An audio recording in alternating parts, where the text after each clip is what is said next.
ఏ వార్తను ఆ వార్తగానే చెప్పుకోవాలి. పొంగనూరులో జరిగినటువంటిది లేకపోతే కనుక వినుకొండలో జరిగినటువంటిది వైసీపీ వాళ్ళ మీద దాడులు అయితే, తెలుగుదేశం పార్టీ వాళ్ళ మీద దాడులు రెండు ఇప్పుడు ఈనాడు హైలైట్ చేసింది. పల్నాడు జిల్లా నూజెండ్ల మండలం బుర్రిపాలెంలో గురువారం తెలుగుదేశం పార్టీ మండల బీసీసీఎల్ అధ్యక్షుడు గౌరబోయిన శివయ్య మీద వైకాపా నేత అతని భార్య గొడ్డలతో దాడికి పాల్పడ్డారు. ఇటీవల గ్రామంలోని రామాలయానికి వైకాపా నాయకుడు బొడ్డు సీను వైకాపా రంగులున్న విద్యుత్ బల్బులు ఏర్పాటు చేయడంతో వివాదం నెలకొంది. అన్ని వర్గాలు పార్టీలకు సంబంధించిన రామాలయానికి పార్టీ రంగులున్న బల్బులు బిగించడం సరికాదంటూ శివయ్య వారించారు. దీంతో ఇద్దరి మధ్య వివాదం ఏర్పడింది. గురువారం ఉదయం గ్రామంలో హోటల్ దగ్గర శివయ్య టీ తాగుతుంటే బొడ్డు సీను అతని భార్య ఈశ్వరమ్మ ఇద్దరు గొడ్డలతో వచ్చి దాడికి పాల్పడ్డారు.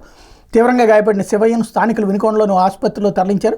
దాని మీద కేసు దర్యాప్తు చేస్తున్నట్టు ఎస్ఐ లక్ష్మీనారాయణ రెడ్డి చెప్పారు. మరొక వైపున ఎన్నికల్లో వైకాపా ఓటమితో రగిలిపోయిన ఆ పార్టీ కార్యకర్తలు పాత కక్షలతో తెలుగుదేశం పార్టీ అనుచరుల మీద మద్యం సీసాలు బ్లేడర్తో దాడికి తెగబడ్డారు. తూర్పుగోదావరి జిల్లా సీతానగరం మండలంలో జరిగిన ఈ ఘటనలో బాధితులు గురువారం పోలీసులు ఫిర్యాదు చేశారు. బొబ్బిల్లంక చెందిన తెలుగుదేశం పార్టీ కార్యకర్తల కటికదల సురేష్ అతని స్నేహితుడు అవినాష్ పెయింటింగ్ పనులు ముగించుకుని బుధవారం రాత్రి 11 గంటల సమయంలో ఇంటికి వెళ్తున్నారు.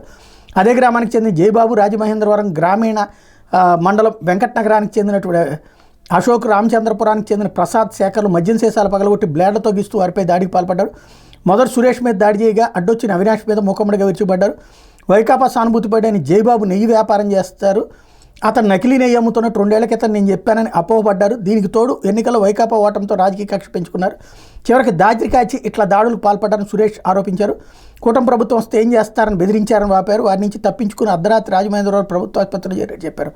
Rajanagaram MLA Janasena Battula Ramakrishna, Telugu Desam party in charge Boddu Venkataramana Chowdary బాధితులు పరామర్శించారు. తెలుగుదేశం పార్టీ వర్గీయులపైనే దాడులు చేస్తూ తిరిగి వైకాపా వర్గీయులపై దాడులుగా చిత్రీకరిస్తున్నారని ధ్వజమెత్తారు. ఇందులో ఈ ఇష్యూ రెండోది మాత్రం ఖచ్చితంగా ఫాల్స్గానే ఉంది. వాళ్ళు ఏదో ఇద్దరి మధ్యన వ్యక్తిగత గొడవ, దాన్ని తీసుకొచ్చి పార్టీల్లోకి, ఇప్పుడు పార్టీలో ఉన్నారు కాబట్టి పార్టీలు, దాంతో పార్టీ ఇన్ఛార్జీలు కూడా చేయడం. ఇది ఓవరాల్గా ఇది జరిగిందంటే ఇక రోజు ఒకళ్ళనొకళ్ళు తలకాయలు బాగా కొట్టుకోవడం, పార్టీ కాబట్టి మేము మన మీద దాడి చేయబోతుంటే మనం కొట్టామని చెప్పడం, పోలీసులు కూడా ఏమీ చేయలేకపోవడం, టోటల్గా శాంతి భద్రతని మన చేతులతో మనం నాశనం చేసుకుంటున్నామేమో ఆలోచించుకోవాల్సింది.